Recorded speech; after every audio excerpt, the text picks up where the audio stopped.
So good afternoon to everybody. Okay, excellent. So welcome to this final session for today, which separates from well-deserved pause, I think, from the intense discussions. Thank you for the intense discussions. Yeah, as you can see, I have an issue name. Yeah, I got many hats and an issue with my name. Anyhow, so welcome to this last session. We will be talking about a harmonized and comprehensive approach to resource management, reporting, and disclosure. I have an illustrious panel in front of us. Unfortunately, we had the last-minute absence of Mardi McBrien from the IFRS Foundation for personal reasons, but we will try to make up for her. We have a very distinguished, as I said, panel of professionals here who, especially the first two, devoted their whole life to this issue. The third one is getting into this issue, very young, and we will. Let me introduce them first of all. Here we have Kathryn Campbell of Counsel, Sullivan Cromwell LLP, Limited Partners, and we have Sigurd Heiberg, who is the chair of the EGRM Commercial Applications Working Group and member of Petronavit, IS. And then at the back, the last end, Maurizio Schiaparelli, who's a law graduate and one of our beloved interns. I'm sorry? And David, yes, of course. We have David online. Where is David? We have David MacDonald, who is the EGRM chair, virtual participation. So we will start. I think this panel will discuss a number of issues around harmonization of reporting. As I said, we have the EU Raw Materials Act, which is a very important proposal piece of legislation. We have a number of developments as well. Kathryn will walk us through a number of developments in the United States. And how UNECE can contribute to that work on the reporting and disclosure aspects. But most importantly, the aim of the panel is to show how all of these different standards and harmonization should strive towards a single set and framework, not a single reporting standard, but a single set of reporting standards which are harmonized, which is speaking to each other.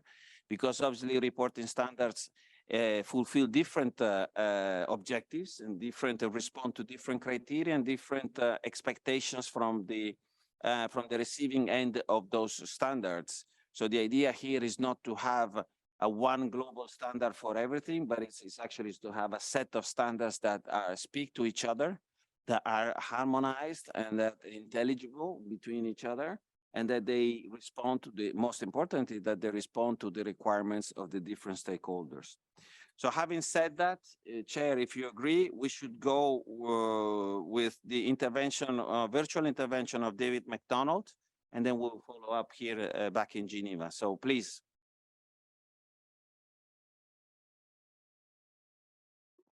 Hi, thank you very much, Dario. Can you hear me? Yes, we do. Thank you, David. Great. Okay, perfect. Thank you very much. I'm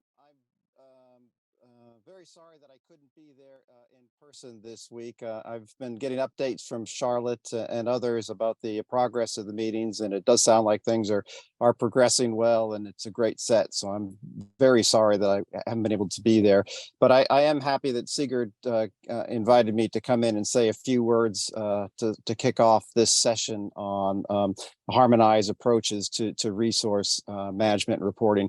I think this is a really important issue, and it's very unfortunate that Mardi wasn't able to attend today in person to give his presentations, but hopefully we'll be able to use some of the outputs from this session to continue to work with the ISB and build our communications with them and cooperation as we move forward. I think our goals between what the EGRM and the ISSB are trying to do are very well aligned.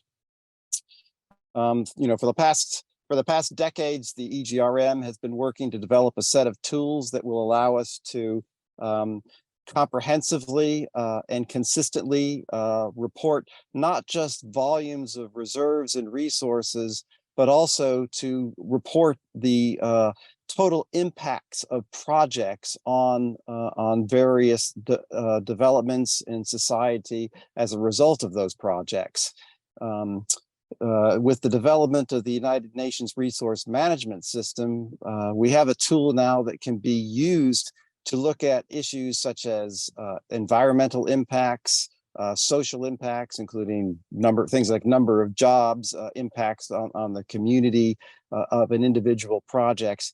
And I think these are the sorts of things that the ISSB should be and is looking towards in its reporting standards moving forward, to give a full and comprehensive analysis or comparison of what the different choices we'll be making about our energy future and impacts of these projects. And I think this is a key step, is the work we have done so far and is being used in a number of places around the world. If you look at the impact we're having with DG Grow in Europe, with the African mining projects in the African Union across that whole continent, the developments that we're having in Mexico and across Latin America, the development of centers of excellence across Asia.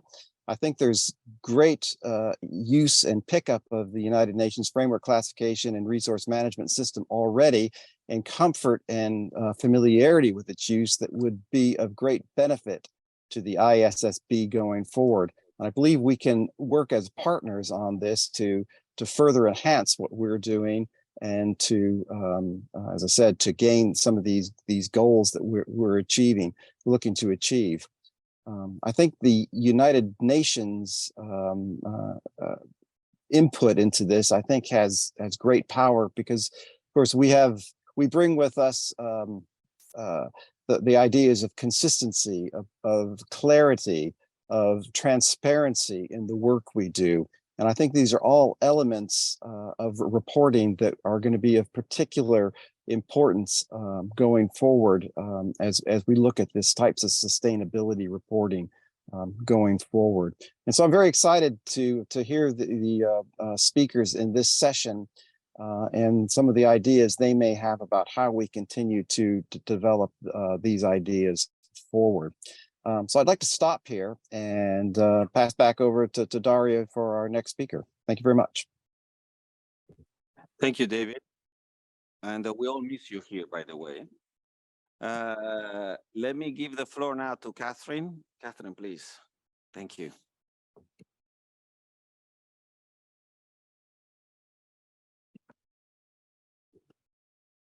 Well, good afternoon, everyone. I have sat in this seat for a number of years, commenting on a variety of proposals, mostly out of the US, but also areas apart from the US, and mostly relating to resource estimation and resource reporting. Today, I'd like to comment a little bit on the topic that Mardi was going to talk to us about, and add to that some observations on the developments in other areas, including the US and the EU. And that is climate change disclosure rules. These have been in the offing for some time, and in fact, in the UK have been adopted since 2013. The TCFD framework has been in place even longer still.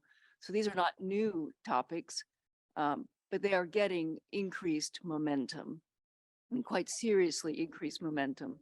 And I think the ISSB and the IFRS adopting or proposing a standard to be adopted for reporting, financial reporting, is a very major development in climate change reporting.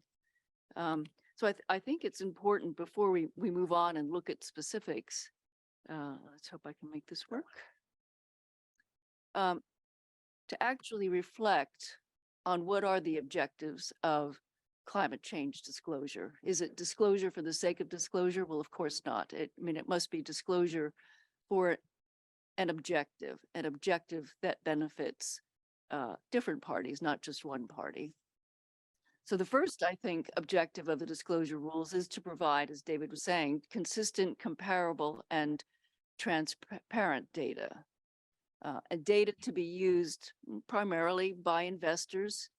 Most of these reporting regimes are going to be in the financial reporting area for companies in their annual reports, or perhaps in separate reports.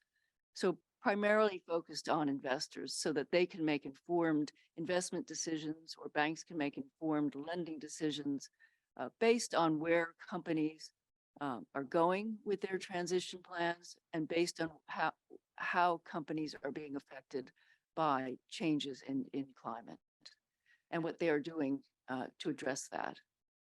Secondly, for governments to make policy decisions, and Sigurd will talk a lot more about this. This is, obviously a major focus of this room today and this week, is what governments can do to encourage companies, to encourage industry in the round to move toward a greener economy. And for companies as well as governments to be able to assess the risks and opportunities arising out of the climate change scenarios we're facing. Secondly, I think we've talked a couple of times in the course of the last couple of days about the capital markets and funding of companies in progressing toward a greener economy. So one of the, I think, objectives of this immense disclosure regime will be, hopefully, to unlock the potential of green finance, to increase investments in green industries per se, and in companies that are moving toward becoming greener. And so finally, indeed, the main thrust, if you will, of the climate rules has to be to encourage the transition to a greener, a lower carbon economy. And in some cases, the disclosure rules and the frameworks of governments will actually require companies to move in that direction.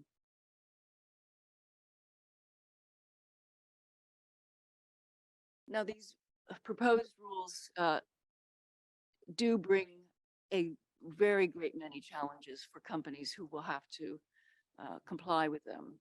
And some of them are set out on this slide. Some of them will be obvious as I quickly jaunt through some of the requirements of the rules of the various jurisdictions. First, the definitions of materiality and the application of materiality thresholds. Companies are typically comfortable with disclosure when it's based on materiality. We will see in a few minutes that the US disclosure regime is proposing to require disclosure not based on materiality, but to provide disclosure regardless of materiality. The EU is requiring disclosure on the basis of what they call a double materiality standard, and I'll explain that in a couple of minutes.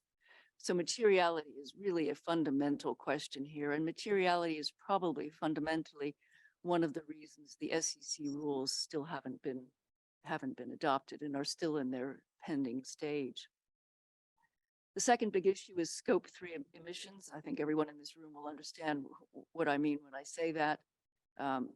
Disclosures are currently provided on scope 1 and 2. Some of the jurisdictions are requiring 3. Some are requiring 3 if material, and some aren't requiring it at all. So scope 3 will continue to be a challenge, in part because of the methodologies that may be needed to be able to disclose scope 3, as well as the methodologies to be used to calculate emissions and other data generally under these new rules. A major issue is assurance. Will it be required? It isn't currently required under the UK rules, for example. The US will require it, the EU will require it. And although the ISSB isn't requiring it, many of the disclosures will be in the financial statements. So by implication, they'll be required to be audited. So these are issues that companies are grappling with. reliance on third-party data, particularly in the scope 3 area. We don't have, many companies don't have their own ability to collate, to collect, even to analyze data which will be required to be disclosed. So they will have to rely on third parties. That will obviously give them concerns about liability for that information. Will there be protections when they disclose information they've received from third parties? Will there be protections when they disclose information on a forward-looking basis? So could there be safe harbors? At the moment, they aren't proposed. Even the SEC rules don't propose a safe harbor for forward-looking information, which is contrary to the U.S. disclosure system we currently live under, which is to encourage forward-looking information with some fallback protection for that. And I must say, really, one of the bigger issues as I look at these rules and reflect on them, having been a disclosure lawyer for 25 or more years, is the sheer scale of the task to comply with these new rules. And are the phase-in timelines really sufficient to give companies time to gear up? You know, okay, maybe the largest companies who have been already doing this, the BPs and the Shells and the Rio Tintos. But for most companies, this will come as a major work exercise. And the internal and external resources that are going to be needed to generate this information will be vast. And finally, I think an issue arising out of these is almost obvious on its face, which is the lack of coordination between overlapping disclosure regimes.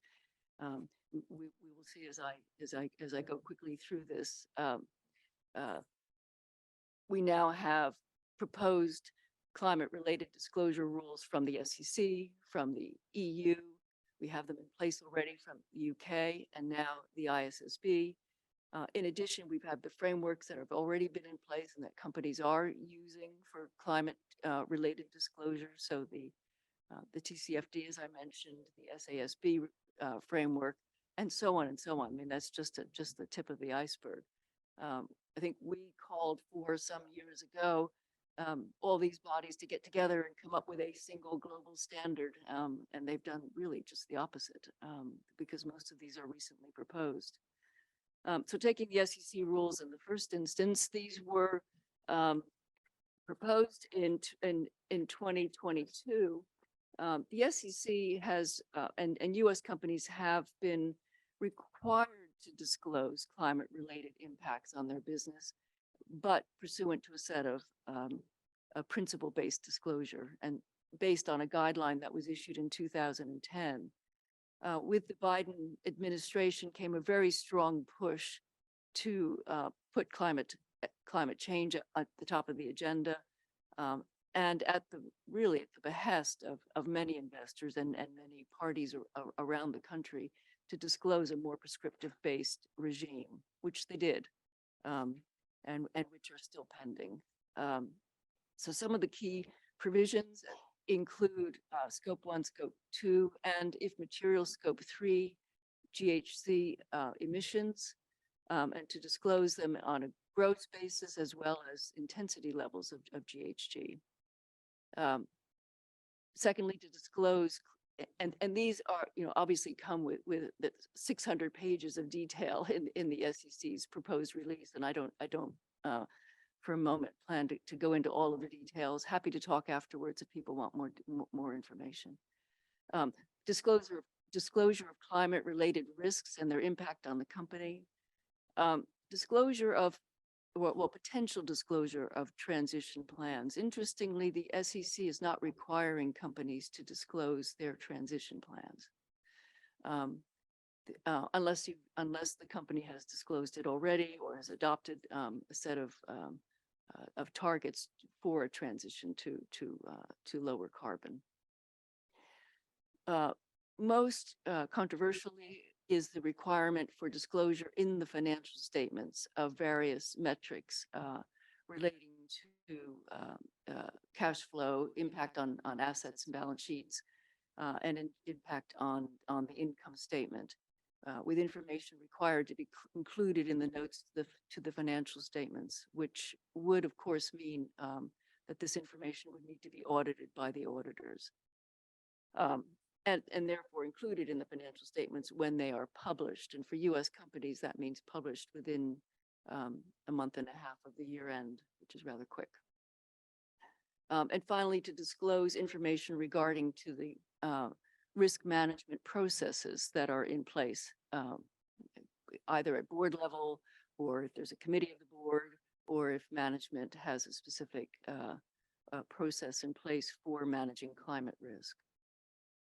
The SEC's rules are based on TCFD, but if you look into the detail of it, you would see that they go far beyond what many companies are now preparing in their TCFD reporting.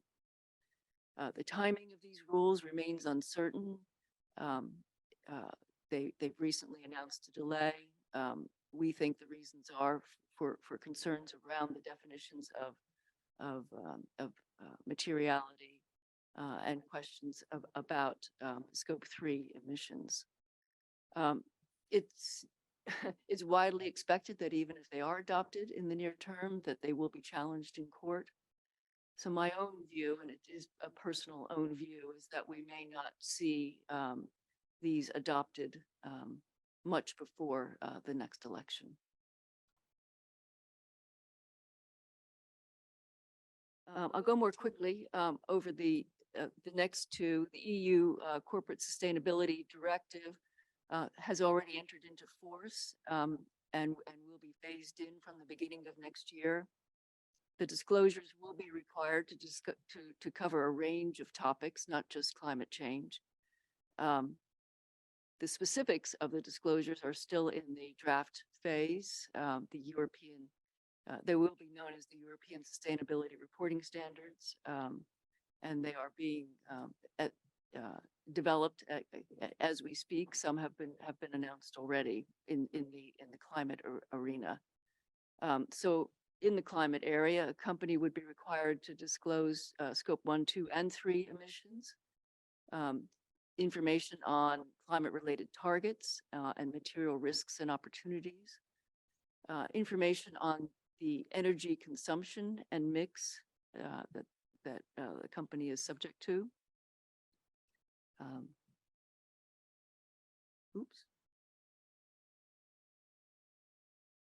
Information on strategy and business models, potential financial effects from the physical and transition risks, and to offset that with some good news, the possible potential opportunities. And as I mentioned before, unlike the US, transition plans for climate change mitigation will be required by EU companies. And as you can see from the slide, specifically information on how the company's targets are compatible with limiting global warming to 1.5. I think an ambitious and hopeful requirement. Reporting will commence if these rules are adopted in time. They'll commence in 2025 for the 2024 financial year. So if you are companies in the audience and haven't already started putting together a team to work on this, I think you should do that when you get back to your offices. Companies will be required to obtain third-party assurances over their disclosures. So this will be a specific requirement for EU companies. UK has already adopted sustainability disclosure requirements. They've been in place since 2013. They do require scope 1 and scope 2, but not scope 3. They've been aligned with the TCFD, but it will be, I think, a process of transition because they have stated that they will be developing the further standards on a more economy-wide and government-wide basis based on the ISSB standards when they're adopted. I believe that takes me to the So the final slide in my presentation, and what I wanted just to finish on is a reminder of the global frameworks that are out there, the TCFD being one of the earlier ones and one of the more adopted ones, if you will. They were limited, the TCFD disclosure requirements are limited to climate. So we are in need of a broader standard, which the ISSB standard would be. The ISSB has, as you probably know, have issued draft standards called S1 and S2. S2 are the standards specifically relating to climate change, and will contain many of the same kinds of requirements that you will have seen in the earlier slides regarding impacts on companies of climate-related changes, impacts of regulation, and a variety of financial statement measures to be included in their reports. They, quite interestingly, have adopted almost in whole, without significant change, the SASB industry standards. So the standards, for example, for oil and gas reporting companies, for coal companies, for mining companies that are in the SASB standards are now and will be part of the ISSB's reporting framework. It is interesting that of the few changes the ISSB has made to the SASB standards has been to internationalize them, if you will, to take out references to US organizations, take out references to the US agencies. One of them in particular, the SEC and the SEC reporting requirements for reserves. And this, in our view, is a major opening for us. They have not yet set forth a standard that should be used for reserve reporting. And if I could step back for a moment, the industry standards will require some quite detailed analysis, forward-looking analysis on the reserves that companies report of impacts on costs and impacts on prices due to climate-related impacts. A very significant set of work, a very significant scenario analysis will be required to be done on the reserves.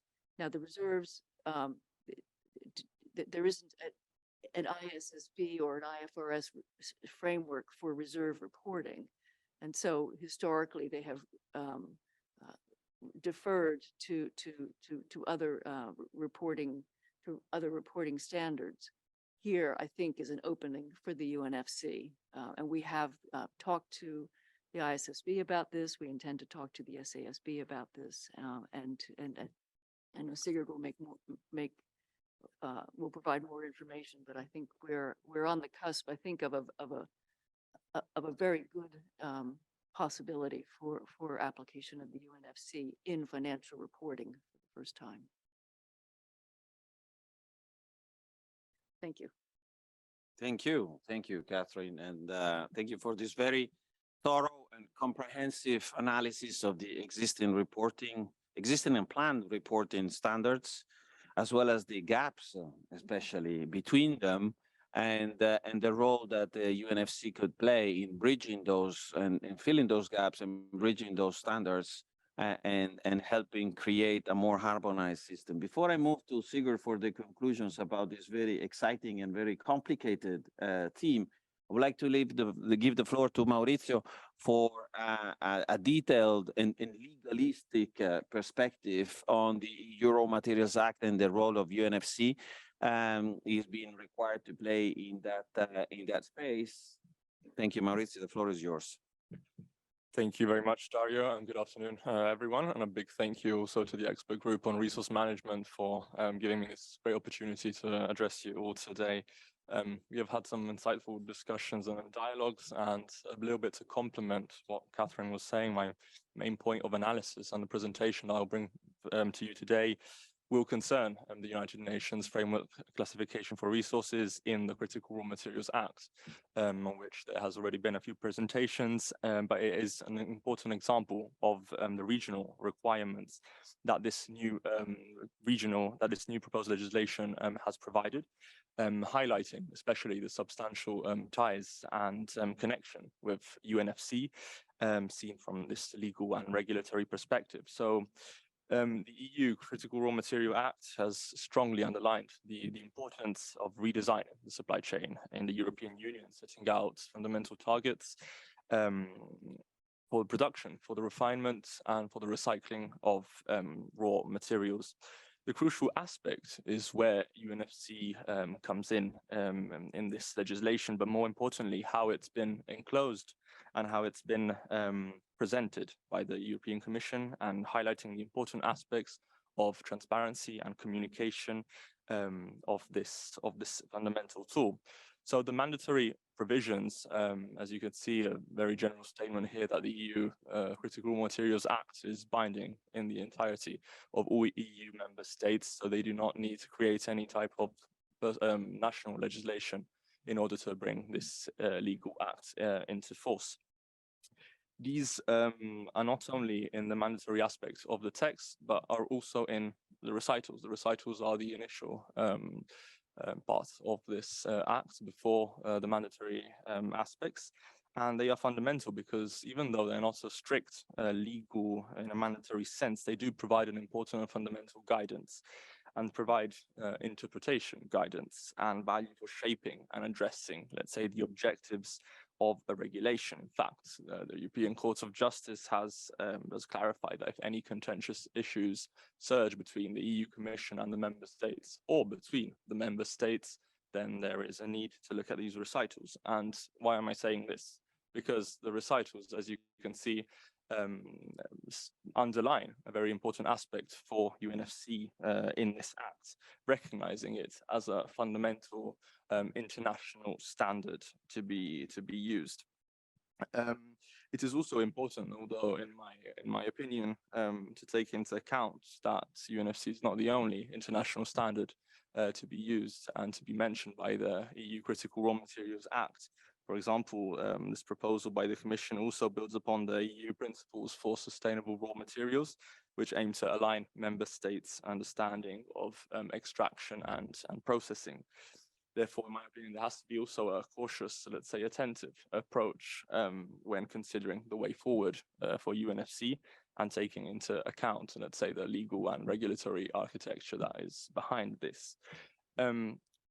Moving forward, there is also two important aspects here mentioned in paragraph 35 and 55, and I will talk about the European Critical Raw Materials Board and why it's fundamental for UNFC and for the Act itself, because the board should be composed of the member states and by the European Commission, but it also ensures the participation of other parties as observers. So this is an essential aspect of the legislation, which is necessary to harmonize the efforts and strategies throughout this board, acting as an important network to gather relevant information, strategies from national authorities and institutions. This, again, is central to this presentation because it's to ease communication and transparency and further harmonizing procedures from member states.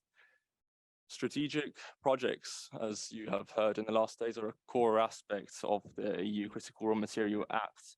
And also here, the wording emphasizes a strong mandatory aspect of UNFC, of the utilization of UNFC in this act. And this article is particularly central also because there is a strong need to ease finance flows and permitting procedures. A similar thing happens with these articles, which I'm not going to go into detail, and other key areas where UNFC is present, so national exploration programs, information obligations for monitoring and the recovery of critical raw materials from extractive waste. But the main takeaways here is the main general objective, let's say, here is to ease the information exchange through UNFC internally between EU countries and also beyond through strategic projects. UNFC is considered in this act not only as an international standard, but also represents a fundamental communication tool. So there's a strong need also to take care of this that's to take care that all global activities, that there is a further transparency requirement in all activities related to UNFC implementation. Also, another important point is the ease of information. So this normative framework as currently designed by the EU Commission, and if approved by the EU Parliament and Council, provides a substantial shift towards bringing UNFC to becoming a globally accepted standard through the international objectives addressed by the strategic projects, as I mentioned before, and improving the financial flows and the access to finance, which are key to this legislation. So here we are talking about a widespread application and also an important harmonization of information, which doesn't necessarily mean harmonization of legislation in all the areas that I mentioned before where UNFC is present. So with this, thank you for your attention, and I'll pass the word back to Dario. Thank you, Maurizio. Sigurd, I think you have the hardest part of the panel, which is try to converge, to make sense of all of this and show us what's the way forward. Sigurd, the floor is yours. Thank you, Dario, and thank you to Dave and Kathryn and Maurizio. I don't see it as a very hard task, frankly. I have 6 points. It's the end of the day, so I'm sure that you would not like me to cover more than 6 points. They are, first of all, the canvas. What are we covering? What is the ISSB covering? And I'm focusing mostly on the ISSB. The second point is the importance of the public-private partnership that I spoke to yesterday. The third point is the advantage of having one standard for multiple activities. That is not the case in the ISSB. They have 77 standards and over 1,000 metrics for various activities, and some of them are ours. Then a few words on the commonalities and the challenges.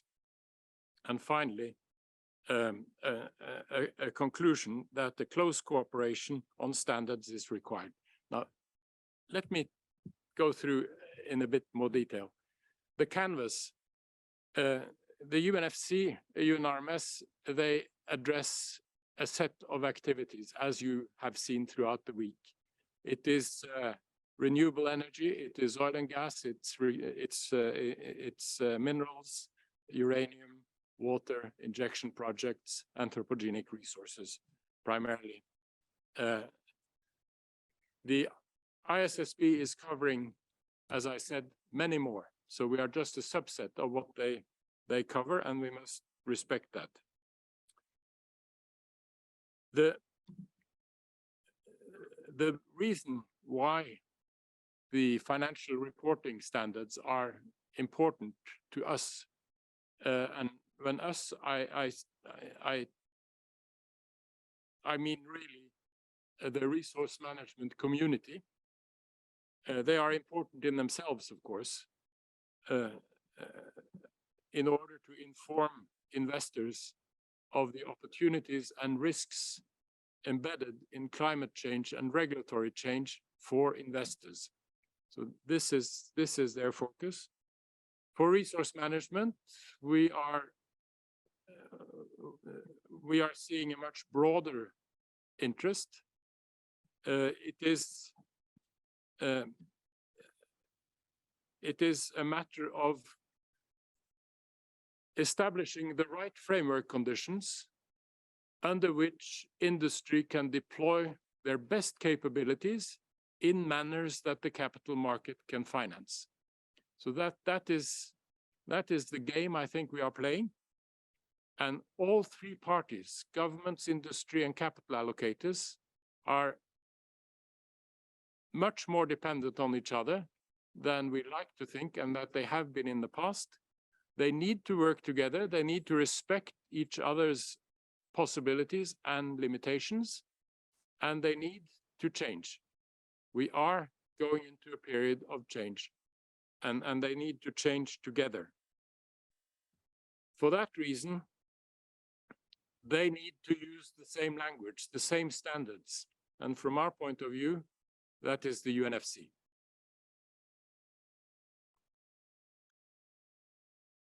I mentioned an advantage of the UNFC is that there is one standard that covers several activities.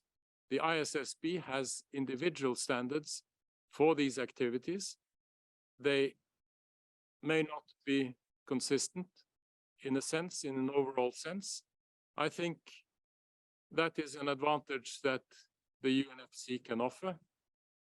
The second advantage that the UNFC can offer is the strategy of the ISSB is to lean on internationally acceptable standards rather than jurisdictional standards if they are available. And if not, then they have several options to use in order to replace the jurisdictional standards. The UN has one standard. It is global. It is governed by the UN, the UNECE. That is a strong governance if we live up to it. And I think the UNECE and the Secretariat does do that. So we have what it takes. Then there are commonalities and challenges. And then I apologize if I go a bit technical here. There are two parts to this. One is the past events. What happened last year? What was produced? What was the cash flow? What were the emissions? What was the labor, etc., etc. That, I think, is an issue that one needs to put both eyes on, but it's not a difficult issue. After all these things were measured. There are various ways of measuring them, but that can be brought together. The differences are not great. The other part of this are the future-looking statements. And if I see Janne here, I would say reserves is the forecast of future production, and it is a future-looking forecast, a forward-looking forecast. That is much more difficult to address. The financial statement interest is primarily on E1.1 for extractive activities. E1.2 comes in strongly for renewable energy projects that are subsidized, but it stops there. These are the projects where the imminent cash flows are coming, and that is of prime interest. They are interested in the rest of the cube in our language, in particular when they address mergers and acquisitions. If you sell a full company or an asset, that is impacted by also what is in the portfolio in the form of options, new discoveries, future exploration acreage, and so on.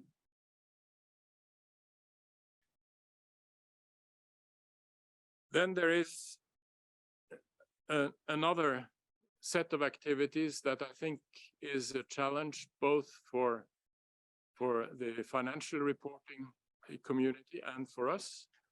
But I think we are on a good way to handle it. And I look for Ulrich in this. That is the projects where the source is dynamic.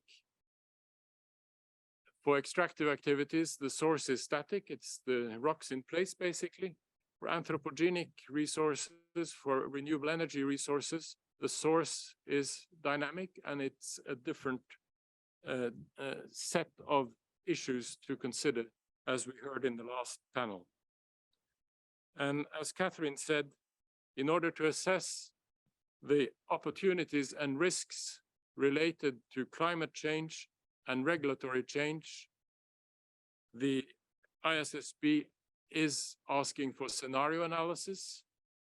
The UNECE is very keen also to develop scenario analysis for the resource management issues and the prime tasks of the UN in managing and facilitating the activities that are important for it to meet its mission.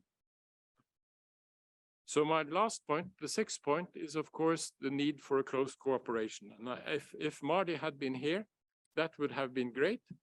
She is not here, but we will try to contact the ISSB and establish a point of contact where the excellent work that this group is doing can be condensed and communicated to the ISSB and adopted.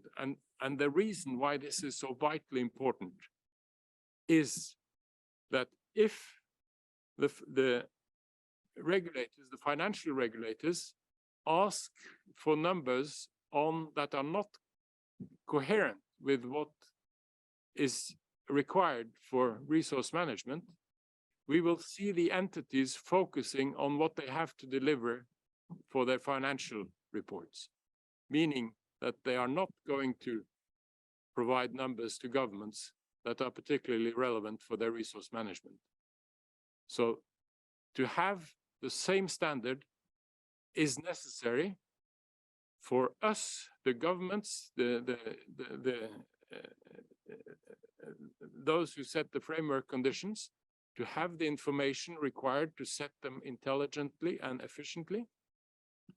For the investors, they are critically dependent on having more information than what listed entities can provide. They need information from governments at some aggregated level that can inform them of what the real risks and opportunities of climate change and regulatory change will be in the future. And no one is better positioned to talk about regulatory change than governments. Thank you. Thank you, Sigurd. We passed the 6 p.m. Deadline.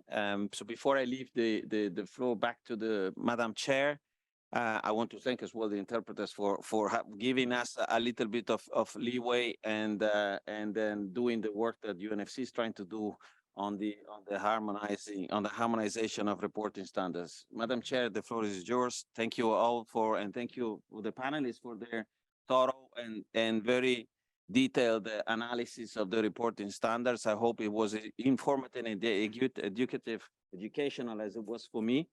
And to all of the audience, Madam Chair, the floor is yours.